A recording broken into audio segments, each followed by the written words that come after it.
Assalamualaikum Abu. Nova Bu. Jadinya Bu kan, alhamdulillah mentong lantara normal Bu kan. Cuman perlu istirahat total Bu. Nah, memang menyojit kan, naurung kain tamong dalam ruang Abu, bersabar baca Abu kan.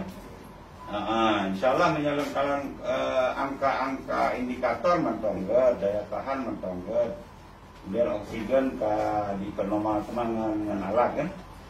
Jadi InsyaAllah Abu tidak dalam status parah, Jadi cuman beristirahat total Abu, menyojit pegah Pak Dokter pakai beberapa alat kan, pampers kan, ikhlas Abu, tolong ikuti protokol kan, insyaallah golong akut insyaallah. Dengan vitamin dan lain-lainnya termasuk lagi cara asupan gizi dokter mau ke tubuh Abu. Pokoknya lun pantau langsung Abu, bersabar Abu kan. Salam security Abu. Assalamualaikum.